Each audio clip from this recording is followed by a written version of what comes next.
Hello students, I welcome you all to my YouTube channel. बच्चों, आज का हमारा टॉपिक है फॉर्मल चार्ज। ये केमिकल बॉन्डिंग का एक इम्पॉर्टेंट टॉपिक है बच्चों, जो आपको कॉन्सेप्चुअली समझना बहुत ज़रूरी है कि फॉर्मल चार्ज एक्चुअली क्या होता है। अगर मैं बहुत सिंपल लैंग्वेज में आपको बताने की कोशिश करूँ कि फॉर्मल चार्ज क्या होता है, तो आपको ये चीज़ पता है बच्चों कि कोई भी जो एटम होता है फ्री स्टेट में, उसके पास कुछ नंबर ऑफ वैलेंस इलेक्ट्रॉन्स होते हैं, उसके पास कुछ वैलेंस इलेक्ट्रॉन होते हैं।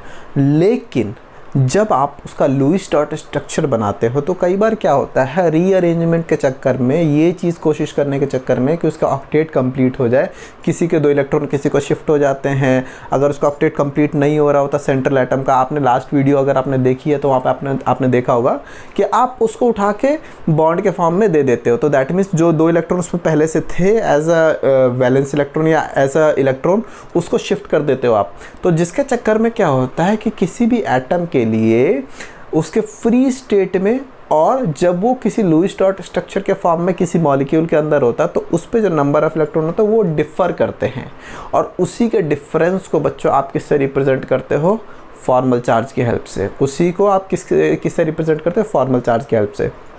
बहुत ईजी है कैलकुलेट करना।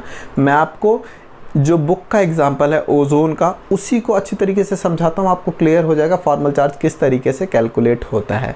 और फिर कुछ मैं फॉर्मल चार्ज के बारे में कुछ इंपॉर्टेंट पॉइंट्स बताऊंगा जो आप हमेशा ध्यान रख सकते हो, जो पेपर पॉइंट ऑफ व्यू से या कभी भी आगे एंट्रेंस में ये क्वेश्चन पूछा जा सकता है कि फॉर्मल चार्ज के बारे में 2 पॉइंट है, मैं आगे उसको बताता हूँ आपको। ठीक है, तो चलो बच्चों, सबसे पहले फॉर्मल चार्ज। तो बेसिकली जैसे मैंने बताया फॉर्मल चार्ज क्या होता है कि वो डिफरेंस होता है, ठीक है, नंबर ऑफ इलेक्ट्रॉन्स का। तो फॉर्मूला अगर मैं लिखना चाहूँ फॉर्मल चार्ज का, तो क्या होता है बच्चों, आपको सबसे पहले नंबर ऑफ वैलेंस इलेक्ट्रॉन देखने पड़ते हैं। Valence electron in free state. वैसे वैलेंस इलेक्ट्रॉन जब आपने बोल दिया तो फ्री स्टेट की बात कर रहे हो आप, minus number of non bonded, that means जो लोन पेयर हो गए electrons, minus half of number of bonded electron. या तो बच्चों यहाँ पे हाफ लिखो ना लिखो, एक्चुअली वो समझने का तरीका है, हाफ क्यों लिखते हैं वो मैं आपको एग्जांपल से बताता हूँ तो आपको क्लियर हो जाएगा। ठीक है, देखो ये सिंपल सा फॉर्मूला है जिसको आप ध्यान रख सकते हो। एंड देन मैं आपको बताता हूँ कि बेसिकली आप क्या करें, number of valence electron in free state minus number of non bonded and bonded. किस स्टेट में? ये दोनों जब वो लुईस चार्ज के फॉर्म में है तो उसको माइनस कर दे रहे हो, बस उसी के डिफरेंस को आप फॉर्मल चार्ज बोल रहे हो। तो सपोज करो हमने लास्ट वीडियो में देखा था ओजोन का स्ट्रक्चर कुछ ऐसा होता है, हाँ या ना बच्चों? और अगर मैं ये देखना चाहूँ कि इस पर कितने नंबर ऑफ इलेक्ट्रॉन्स होंगे, तो जस्ट मेरे को 8 इलेक्ट्रॉन देखने हैं। तो अगर मैं यहाँ पे देखूँ तो 1 2 3 4 5 6 7 8, 1 2 3 4 5 6 7 8, 1 2 3 4 5 6 7 8। ठीक है, अब मैं नाम दे देता हूँ, ये नंबर 1, ये नंबर 2 और ये नंबर 3 ऑक्सीजन। अब मैं तीनों ऑक्सीजन का फॉर्मल चार्ज कैलकुलेट करना चाहता हूँ। ऑक्सीजन 1 का कैलकुलेट करता हूँ, तो अब सारे ऑक्सीजन बच्चों, तो नंबर ऑफ वैलेंस इलेक्ट्रॉन तो फ्री स्टेट में 6 ही रहेंगे। 6 में से माइनस आपको करना है number of non bonded. Non bonded कितने इलेक्ट्रॉन है जो बॉन्डेड नहीं है? Lone pair 1 2 3 4 minus half. अब ध्यान से देखो, हाफ जब आप लिख रहे हो ना बच्चों, half number of bonded electron. Bonded electron यहाँ पे कितने? 1 2, और 2 बॉन्ड में 4 इलेक्ट्रॉन होते, तो उस 4 को लिख लो। या तो आप इस अकेले का देखो कि इस बॉन्डेड इलेक्ट्रॉन में 2 है, तो आपको हाफ लगाने की जरूरत नहीं है। ठीक है, तो 6 माइनस 4 माइनस 2 कितना हो गया बच्चों? 0। ठीक है, 6 माइनस 4 माइनस 2 0 हो गया।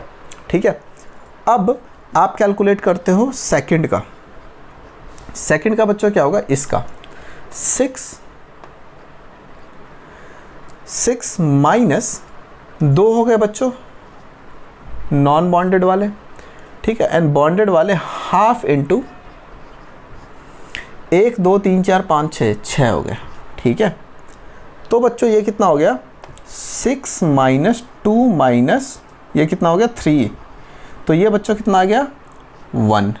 तो दैट मीन्स इसका फॉर्मल चार्ज 0, इसका फॉर्मल चार्ज +1, इसका फॉर्मल चार्ज +1। एंड अगर मैं थर्ड की बात करूँ बच्चों, तो थर्ड की बात करते हैं, ऑक्सीजन थर्ड, इसकी बात कर रहे हैं। तो यहाँ पे नंबर ऑफ वैलेंस इलेक्ट्रॉन तो 6 ही है, ऑक्सीजन है तो फ्री स्टेट में। नॉन बॉन्डेड कितने बच्चों, 1 2 3 4 5 6 लोन पेयर, ठीक है।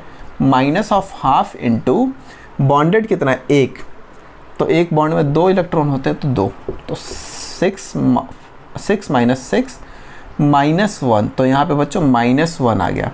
तो इसका फॉर्मल चार्ज क्या हो गया, -1।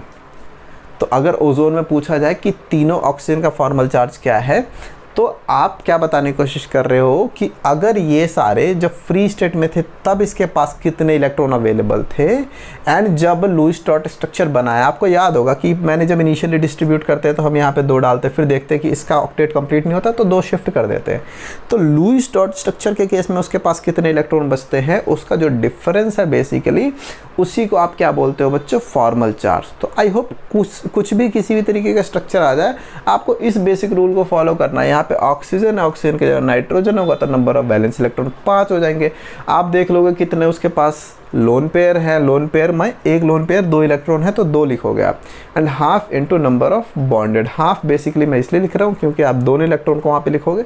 अगर हाफ नहीं लिख रहे हो तो सिंपली इसके हिस्से का जो इलेक्ट्रॉन बॉन्ड में पार्टिसिपेट कर रहा है आप उससे मतलब रख रहे हो, ठीक है। तो ये बहुत सिंपल सा आपको फार्मूला है, बहुत सिंपल सी कैलकुलेशन है। आई होप बच्चों आपको समझ आया होगा फॉर्मल चार्ज क्या होता है। बट जो एक बहुत इम्पॉर्टेंट चीज़ फॉर्मल चार्ज को लेकर जो बच्चे कंफ्यूज होते हैं, इसको नोट कर लेना, वो ये है बच्चों, उनको लगता है कि जो फॉर्मल चार्ज है वो मॉलिक्यूल के अंदर एक्चुअल चार्ज को रिप्रेजेंट करता है। जैसे HCl है तो HCl में हम इसको क्या करते थे, हमें पता है कि दिस इज़ मोर इलेक्ट्रोनेगेटिव। आपने पीरियोडिक क्लासिफिकेशन चैप्टर पढ़ोगे तो आपको पता चलेगा कि ये ज़्यादा इलेक्ट्रोनेगेटिव है, तो शेयर्ड इलेक्ट्रॉन को अपनी साइड खींच के रखेगा, तो इस पर स्लाइटली नेगेटिव, स्लाइटली पॉजिटिव, और उस तरीके से मैं इसको +1 -1 असाइन कर देता हूँ, ठीक है, ऑक्सीडेशन नंबर या जो भी है। तो उससे कंफ्यूज मत होना, कभी भी फॉर्मल चार्ज मॉलिक्यूल के अंदर उसके एक्चुअल चार्ज को रिप्रेजेंट नहीं करता, ठीक है। अगर यहाँ पे 0, अगर सपोज करो यहाँ पे हमने अभी कैलकुलेट करा +1 -1 आया, तो दिस डजंट रिप्रेजेंट कि इसका एक्चुअल चार्ज -1 है सिस्टम के अंदर, इस मॉलिक्यूल के अंदर। फॉर्मल चार्ज मैंने आपको बताया क्या रिप्रेजेंट करता है, फ्री स्टेट में, एंड जब वो लुईस डॉट स्ट्रक्चर के फॉर्म में होता है तो उस केस में जो अवेलेबल इलेक्ट्रॉन्स है उसके पास, उसके डिफरेंस को जस्ट आप बोलते हो। और एक लास्ट चीज़, एक जो बहुत इंपॉर्टेंट कंक्लूजन है फॉर्मल चार्ज का, वो आप ये ड्रॉ कर सकते हो कि अगर आपका formal charge with in molecule, अगर आपका फॉर्मल चार्ज कम है तो उस एटम की एनर्जी भी कम होगी, ठीक है। तो ये सबसे कम एनर्जी वाला -1 है, उससे ज़्यादा और सबसे ज़्यादा एनर्जी वाला, ठीक है। तो ये एक बहुत इंपॉर्टेंट चीज़ है जो आप ध्यान रख सकते हो, कभी भी आपसे पूछा जा सकता है किसी भी एंट्रेंस एग्जामिनेशन में, या NCERT में भी आपको बोर्ड के लिए भी पूछा जा सकता है, इंटरनल स्कूल एग्जामिनेशन में भी पूछा जा सकता है। तो ये बहुत इंपॉर्टेंट 2 कंक्लूजन है फॉर्मल चार्ज से रिलेटेड बच्चों।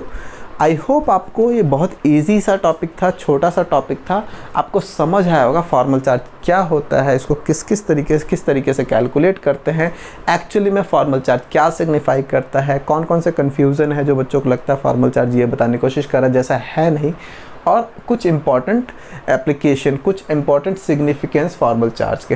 तो thanks for watching this video बच्चों। अगर आपको वीडियो पसंद आई है तो लाइक शेयर सब्सक्राइब ज़रूर करना। Thanks for watching this video, bye bye.